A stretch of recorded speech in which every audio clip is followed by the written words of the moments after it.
Welcome to Power for Living, a broadcast brought to you by the Orchard Knob Missionary Baptist Church, located at 1734 East 3rd Street in the city of Chattanooga, Tennessee.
Sleep on you.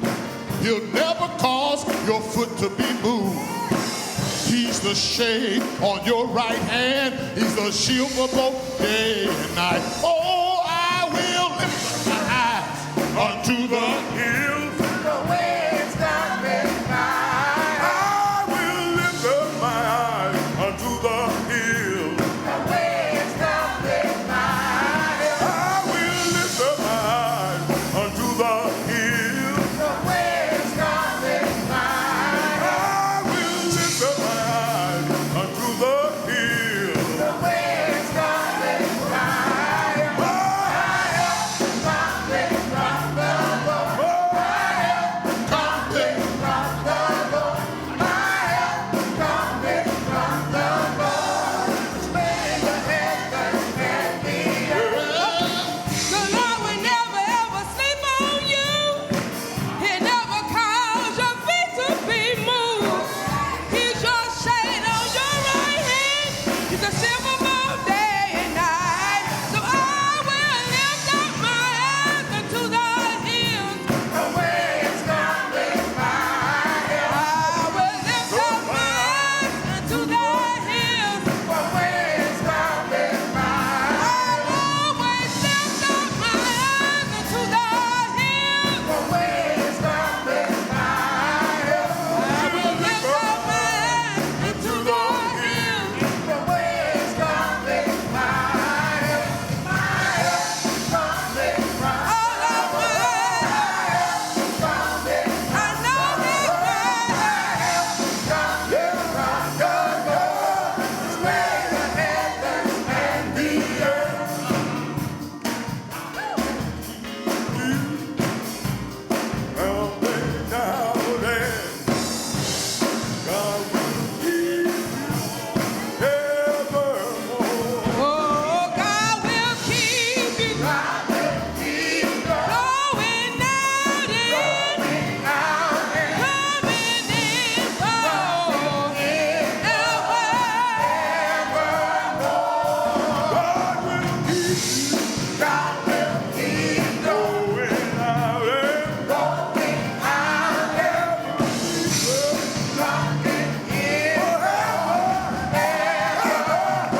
my shepherd.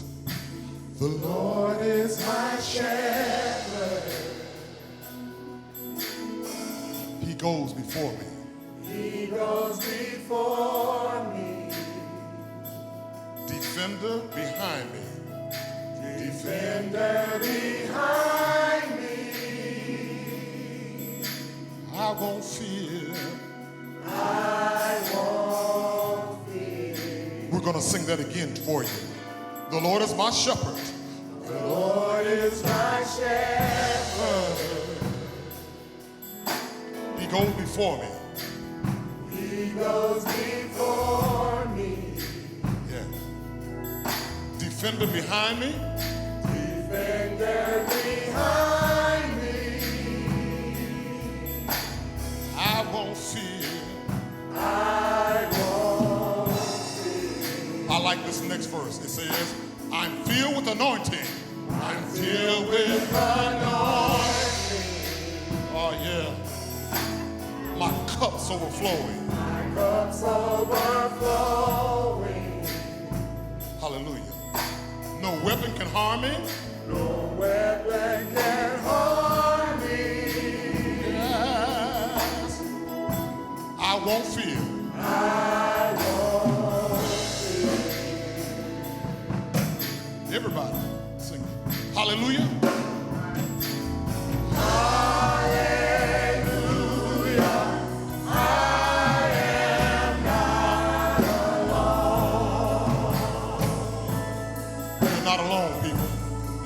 Saints, he's my comfort. He's my comfort. Always. Always knows me well. He always guides me. He always guides me. That's it. Through mountains and valleys. Through mountains and valleys. His joy is refreshing. His joy is refreshing. Yeah.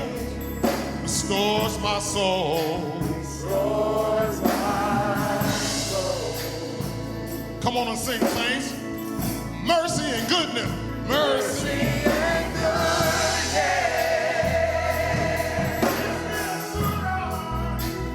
Gives me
My victory. Your spirit. So I will.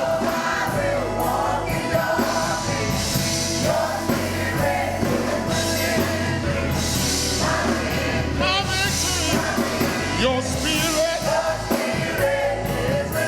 So I'm gonna walk. Your spirit. Church. Your victory. My victory. Your spirit. Whatever it is you're going through. Remember the Lord is gonna continue to be with you. You're walking through the valley of the shadow of death. You shall not fear. Whatever's going on in this world. Don't worry about it. God's on your side. The Lord's Spirit. Yeah, yeah. Your spirit. My victory. My victory. My victory. My victory. My victory. The victory is yours, church. My victory. My victory. Yeah. Your spirit. Woo. So I'm gonna walk. Your spirit. Sing hallelujah. Yeah. You're not alone, saints. The Lord is right there with you. He's my comfort and He's my always. Oh, yes, sir. Hallelujah. Hallelujah.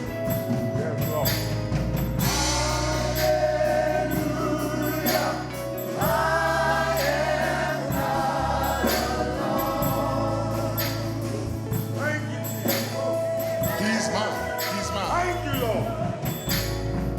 He's my Glory to His name. Come on, sing that again. Sing that again. Sing that again. Hallelujah.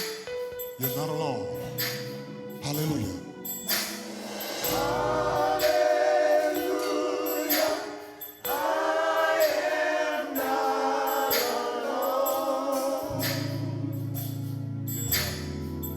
He's my comfort. Yes, He is.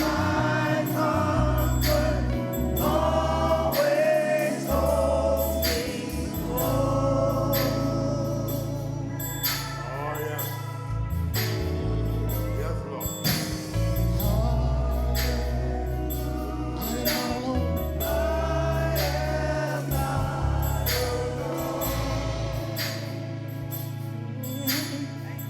Glory to God. He's my comfort.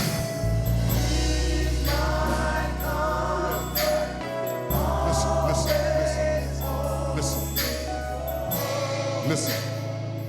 Oh, victory in Jesus, my Savior, forever. He sought me and He taught me with His redeeming blood. Oh, He loved me and I knew Him, and all my love is due Him. He plunged me to victory beneath the cleansing flood. Oh, victory in Jesus, my Savior, forever. You know He sought me, oh, and He bought me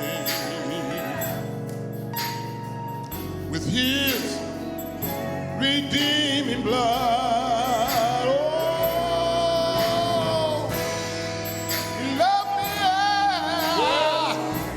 I knew him. Thank you. All my love is due him. He plunged me to victory beneath the cleansing blood. Y'all sing that. Oh.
Psalms 37, commencing with verse 1.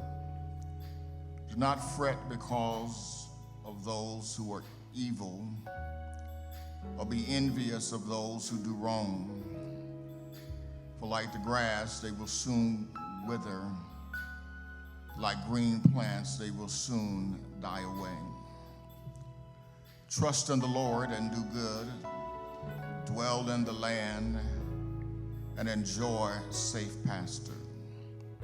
Take delight in the Lord, and he will give you the desires of your heart. Commit your way to the Lord, trust in him, and he will do this. He will make your righteous reward shine like the dawn, your vindication like the noonday sun. Be still before the Lord and wait patiently for him. Do not fret when people succeed in their ways, when they carry out their wicked schemes. Refrain from evil, from anger, and turn from wrath. Do not fret, it leads only to evil. For those who are evil will be destroyed, but those who hope in the Lord will inherit the land. A little while the wicked will be no more, though you look for them, they will not be found. But the meek will inherit the land and enjoy peace and prosperity. Grass withers, the flower fades, but the word of our God endures forever. Spirit of the living God, fall afresh in this place. Have thine own way as it is in your perfect will to do. Speak now that we, your people, may hear from you. I pray as in times past I have studied, but I need your strength. I am prepared, but can't do it without your power.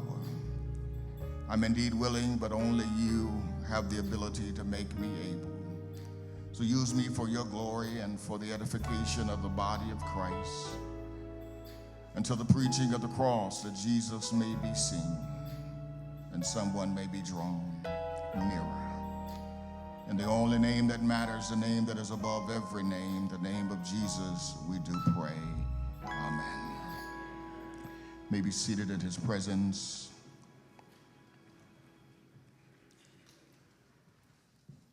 From the passage that I've read and you're hearing on today, the basic thesis of Psalm 37 is it offers a sacred framework for cultivating what theologians and biblical scholars believe and call spiritual stability. Spiritual stability in the midst of chaos. How do we wait and rest in God in everything when everything around us is falling apart? I want to teach for a little while this morning from the thought, soul stability in a wicked world. Soul stability.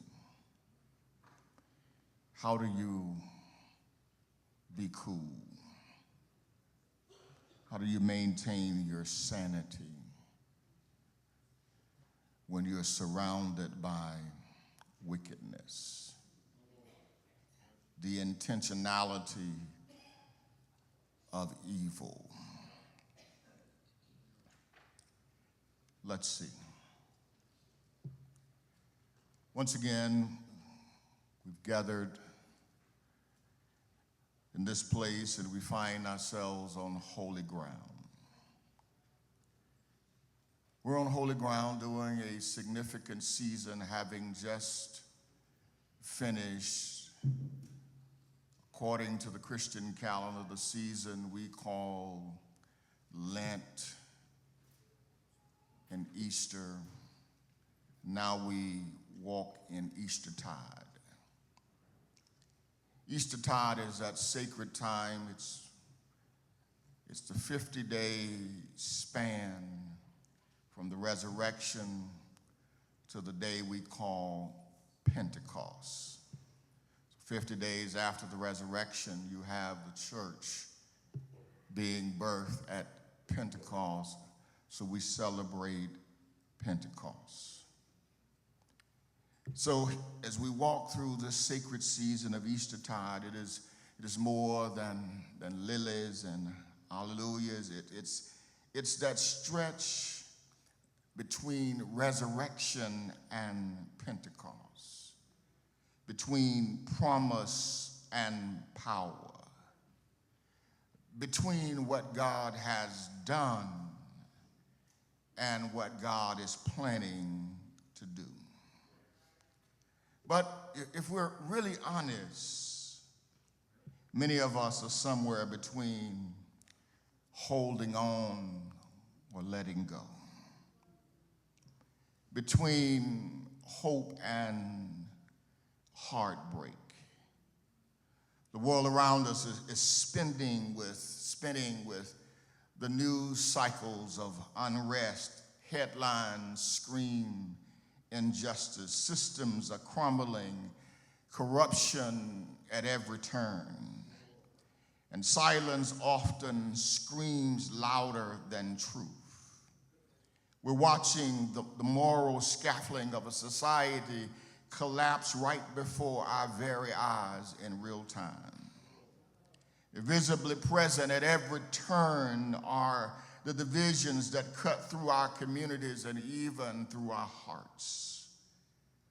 There are signs and signals, whispers and warnings that ask us to pause and to ponder and to ask the question, what is happening in the world? But moreover, probably the question is, what's becoming of us in the midst of what's happening?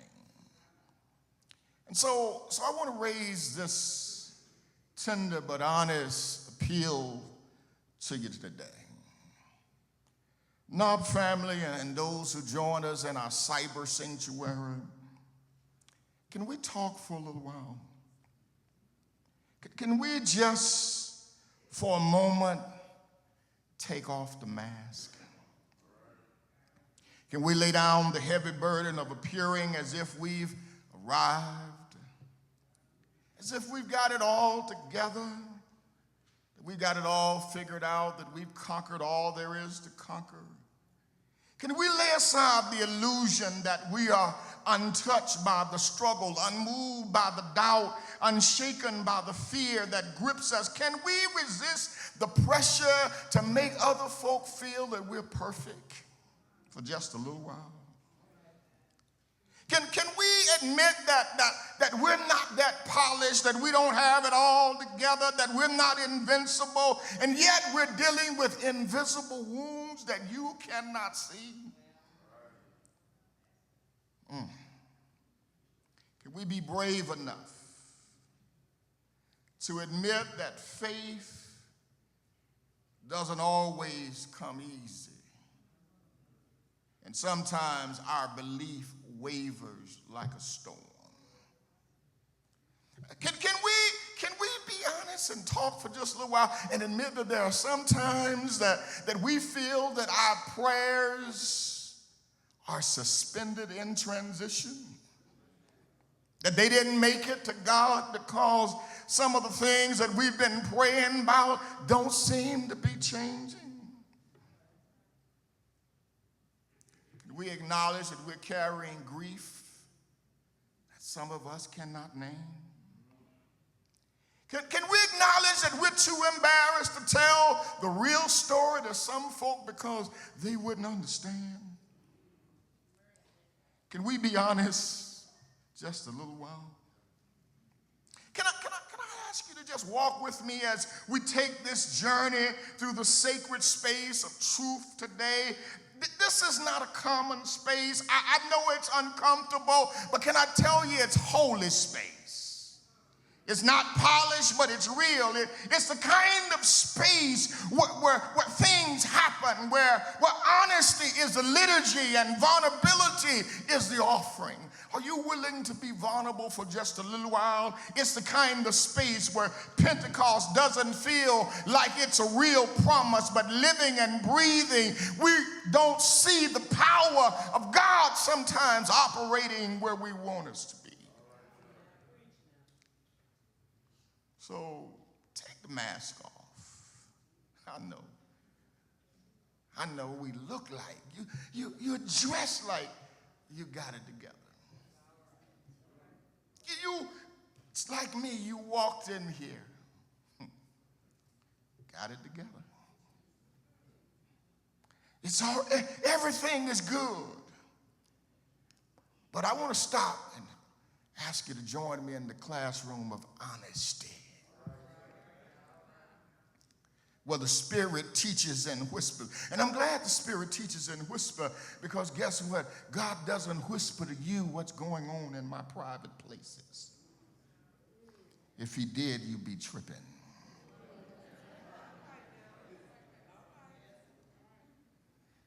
While y'all judging me, I'd be tripping too.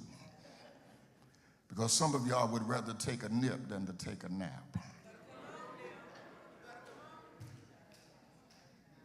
But God walks in those sacred places, and he looks and he asks us, what's going on? I wonder how many people can admit that when you look around, the truth of the matter is that there are days when it feels like doing right is not worth doing anymore. Even though I'm settled on doing what's right, I must admit wrong seems to be winning in the present hour. Have you noticed lately that the ones who lie, cheat, steal, manipulate seem to move up the fastest and enjoy prosperity at a different level? And on the other hand, those who choose to walk with integrity, exercise discipline, love unconditionally, seem to get stuck on pause. I know you scroll through social media feeds and you see the corruption of everything that's going on. You see people being rewarded. You see manipulation being celebrated. And then you see injustice being normalized. And if we're honest, we ask the question, Pastor, what's the point of living right when living right don't seem to be working? What's the point of living right when evil folks still get the prize? I hear you saying, Pastor, what's the point? We're living in an area where things are just collapsing. Righteousness is ridiculed. Virtue is devalued. Wickedness strolls unchecked. We're witnessing a world that is praising power over principle instead of rewarding faithfulness. Somebody is saying right now, you came to church dressed up, and you're saying, I can't believe this. I love the Lord. I pay my tithes. give my offering, faithful, help anybody I can, love people, try to do the right thing, but yet I'm still behind. And every time I look up, folks that don't go to nobody's church, don't love Jesus, will lie at the drop of a dime, do everything wrong, but yet they still got a new car, got a new mortgage, new house, riding around looking sharp, crisp. I don't understand it. What's going on? It's frustrating. I know. If you can't say amen, just look one. It's disappointing. It's heartbreaking. Because we keep asking the question, is living right worth it? I hear somebody say, and I know what them sanctified folks saying. I know what those super spiritual folks are saying. They're criticizing this moment right now because they're saying, baby, just pray about it. And you want to say, what happens to the fact that I've been praying about it for 20 years? Don't you love it when people tell you what you ought to do and they can't do any of the stuff? They don't even know, they haven't walked in your shoes, they haven't done anything you've done. Just pray about it. Just get out of my face. I told you it was going to be real. Jesus was going through some of the most difficult moments, and some of his best moments was when he said nothing. And so the best advice, I love it because I had a mentor tell me years ago, he said, Pastor, you would do well in ministry, and every church you ever have the opportunity to lead is to teach, and you do it yourself, is to tell folk that where Jesus is silent, you be silent. Y'all in a lot of stuff that Jesus was silent on. Y'all talking about the Bible. No, Jesus says, I didn't mess with that. But nevertheless, here it is in Psalms 37. We find a brother who was real and transparent because he saw the same thing you and I are seeing today. And so he says, come, eavesdrop on my reflection. David is having what I call, and what scripture says, Selah, so I just call David is having a Selah moment of reflection. He's gone, let me see if I can paint the picture. David is a seasoned warrior, anointed musician, giant slayer, and king. That's what his resume reads like. Now he sits on the back porch in wisdom's recliner because he's at the evening of life. Can I pause parenthetically and say, don't learn and make decisions, at least don't make decisions. Every decision of your life should not be made based on the morning of your life. Because if every decision you make based on your young, tender, foolish years, when you think you know it all, when you get in the midlife span and noonday, just remember evening is coming. And some of the foolish decisions that you make in the morning will catch up with you in the evening. And so you ought to reserve the right to hold some decisions until you know how to make sound decisions.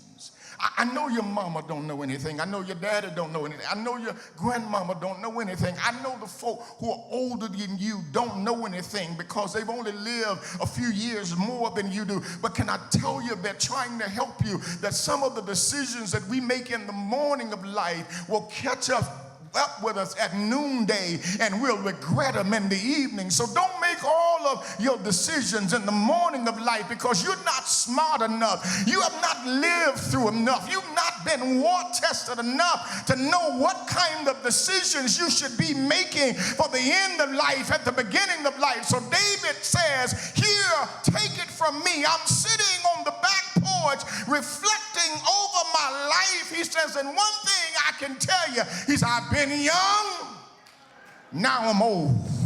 Which is to suggest I've lived a good life. I've been through some stuff. I've experienced some ups and downs. When he was saying he was been young and now he's old, he says, what I want you to understand, when I was young, I made young decisions, young mistakes. I made young things happen. But when I got older, he said, now I'm old and I look back over it. I've got better decisions, more wisdom, and I can make sound decisions. It's one thing to live through the youth of life and be foolish, but it's something else to get old and still. I didn't say it, you did. David says, he says, so that I can help you. He says, I'm in the twilight of my life now, and I've gone through too much. He said, these are not comments from a naive man. He says, it's comments from a man who's been through something, who's walked with God long enough not to lose hope. Because some of us know that you can walk with God and still your hope gets shaky. David understood what it was like to feel and to endure the sting of betrayal. David said, I've lived long enough, so when you come to me talking about they betrayed me, David said, I know your feeling. He says, I know what it's like to navigate injustice on many fronts. I know what it's like to see leaders who you put in power and give positions and authority, and the very leaders that you put in power and authority, they don't even love the folk who put them in the play in the first place.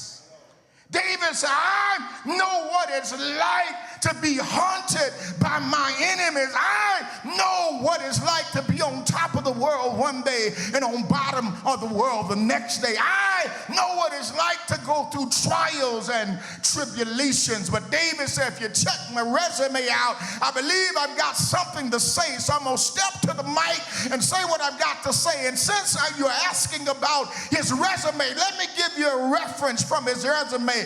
God the Father, God the covenant-keeping, creating God said about this brother who committed adultery, killed another man's wife, slayed giants, played music, did some foolish stuff, but at the end of the day, God puts on his resume. God himself signs it. He's a man after my own heart. Can I talk to somebody?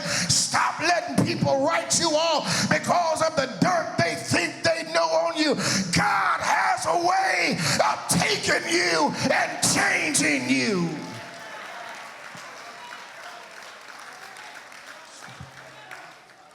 I'm sorry, I'm still on the front porch. I haven't gotten in the living room. I want to walk through some rooms. I haven't gotten there yet. So David says, the best thing I can do is offer for you a sacred strategy for spiritual sanity in a wicked world. David says, you're going to need this, because he knew that later Jesus would come along and say, it ain't going to get no better. That's the truth. I know y'all expected me to be a false prophet and tell you it's going to get better afterward. No, he said it's going to get worse. He says, but understand. Now you said, Pastor, that's not hope. I told you we were in the real classroom of honesty. Y'all want me to tell you, just keep doing what you're doing. It's going to get better after a while. No, you got to understand that as a child of God, you don't live according to the world system. But that's why the Bible says you keep your eyes on the prize. You live outside of the world system. Your economy does not dictate agitated on what the NASDAQ and the S&P does. David said, I was young, now I'm old. I've never seen the righteous forsaken, nor his seed begging for bread. He said, I know one thing I've never seen happen, whether I was young and foolish or whether I was old and senile. I've never seen God abandon people who love him with all their heart, mind, and soul. God takes care of his own. He said, but hold on. He said, let me give you a sanctified strategy, because just because God takes care of his own doesn't mean you just have to come to church and fold your arms and sing Kumbaya. He says, I'm going to give you this one for free because I didn't put it in the sermon. But he starts at verse 1. He said, the first thing I want you to do is to fret not. He said, man, don't get heated over the foolishness that you see. David, I had to go back and put this down and go take an Alka-Seltzer and come back and read it again. You're telling me not to get upset over the foolishness. David said, yeah, don't get agitated. Don't get upset. Don't get bent out of shape. Don't lose your cool. Don't panic. Don't lose any sleep. Don't worry about it. David, you must not see what I see. What David said, remember, I've been young. Now I'm old. I've lived through it. I'm telling you, I can tell you something. He said, listen at the reason. He said, the reason you don't want to get upset over it, he said, because they are like the grass. He says, they will soon wither. He said they're like plants. They will soon die away. He said, give me time, and if you live long enough, you're going to get a chance to see God cut it down and watch it wither.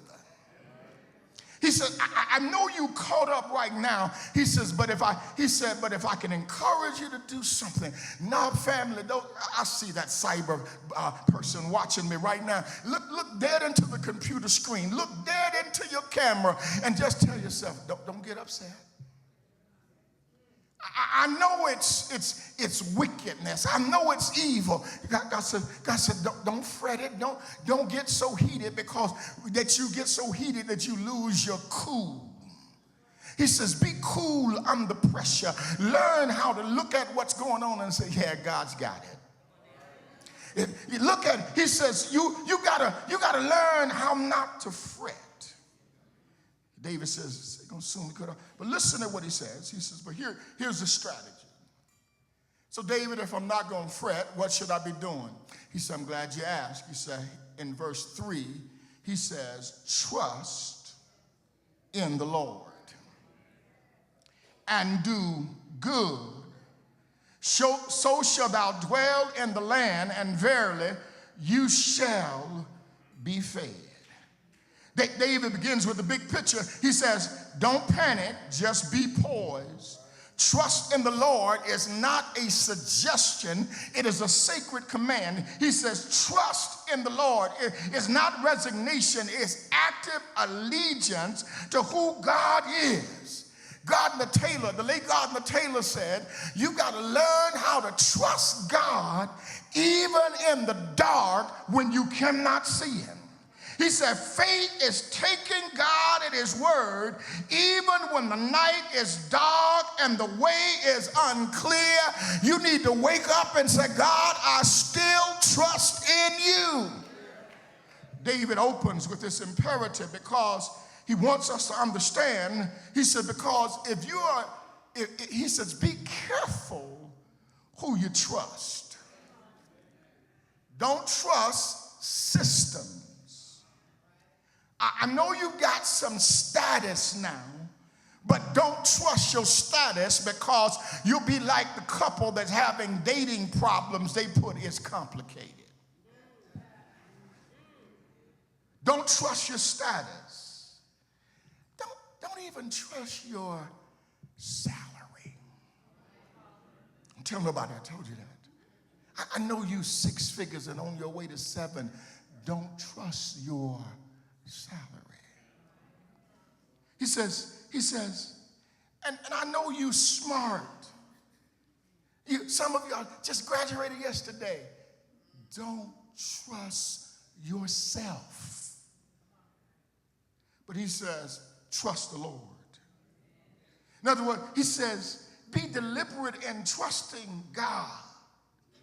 Trust the Lord. Stay committed to righteousness, because righteousness still works. I know the headline says everybody celebrates wickedness. I know that people don't like holiness no more. But I want to go on record and say today that God still blesses holiness and righteousness, and he honors people who desire to live holy. Evil gets the spotlight, but I ain't after the spotlight. When I was young and crazy, I wanted the spotlight, but I'm living long enough now that I ain't after the spotlight. I'm after the eye of God. I want the righteousness of God on my life. I want God's eyes on me, not everybody else's. I want God to be pleased. I want to live in a way where heaven rejoices. I don't care what people think, say, or feel about me. At the end of the day, I want to go home and lay my head on a pillow and know that God is pleased, heaven is happy, and I tried to do the best that I can do. He says, commit to righteousness. It's never in vain. You don't want the applause of men when you're not doing the right thing. And not only should we not trust in these things, but only trust in the Lord. Verse 4, he said, here's another plan. Delight yourself in the Lord. In other words, David says, and if you do that, he'll give you the desires of your heart. He says, delighting in the Lord, what does it mean? It means choosing intimacy over indulgence, devotion over distraction. I didn't come to church today because it's my job and I'm the pastor of the church. I came to church today because I wanted to worship God with other believers, because God is worthy to be praised. Some folk only show up because they have a job in the church. That's called devotion. But God said, you don't get credit. That's called duty. You don't get credit for fulfilling your duty. He said, I want to have a relationship with you. Have you seen people do stuff, but their heart is never in it? God said, don't do anything for me if you don't love me with all your heart, mind, and soul. Take a seat, get out the business, because God said, delight, be happy about being with me. You don't want to preach if you don't love God. You don't want to teach. Well, I'm tired of this. Well, quit. Because God said, I'm not giving you credit. He said, I told you that's why your desires are lacking, because you are not God to delight. God said to delight. He said, you spend time with me. When you delight in somebody, you find favor with them. You love being around them. You can't wait to see them. You can't wait to get in their presence. It bothers me because some folk never come to the Lord's house, but yet they say they delight in the Lord. And you fuss fussing about having to go to church on the Lord's Day. You ought to be excited. You ought to be delighted. You ought to be glad that somebody asked you, let's go to the house of God. What's wrong with you? You ought to be happy. He woke you up this morning. He fed you. He took care of you. He gave you everything you have. You ought to be happy with God if you're happy with nobody else. Somebody said, well, I get happy. Have y'all ever noticed? I was out the other day and it was the 1st, May 1st. I said, my goodness, where all these folk come from? And folk were just happy. They're happy. And one lady helped me out. We standing in line, lines long. I said, what's going on? Is a storm coming or something? Is that something? She said, no. She said, it's the 1st. So we get happy on the 1st. You keep living, you're going to get happy too. It's the 1st. And what she was saying, she said, when the 1st of the month comes, we get a little change in the mail and something hits the bank account and we get happy. We don't even have to go to the mailbox. We don't have to go to the post office. It's already in the bank. We get happy. And I thought about it. I said, my God, that's the way saints ought to be on church. We ought to have the same lines at the house of the Lord because people ought to be so happy. They ought to be delighted. It's Sunday. It's the Lord's Day. Have you ever gotten happy about going to church? Some folks sit up and just, I'm just here. I hope he hurry up and finish that sermon. Can you not understand the reason I go so long? I'm just happy to be in the house one more time. I'm just happy because God spared my life. Somebody read in the obituary was younger than me, but they're gone. So I just lift my hand and say, thank you. I'm happy with Jesus alone.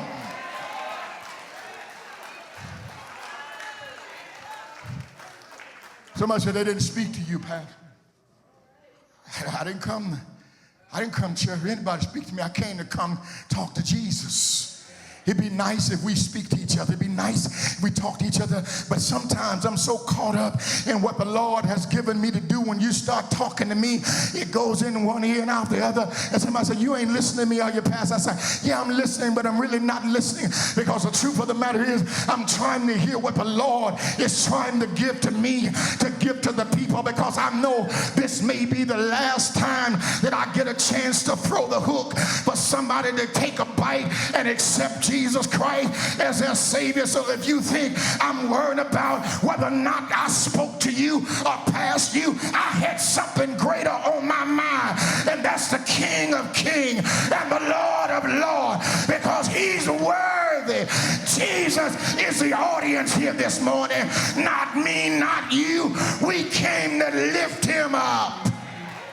Watch.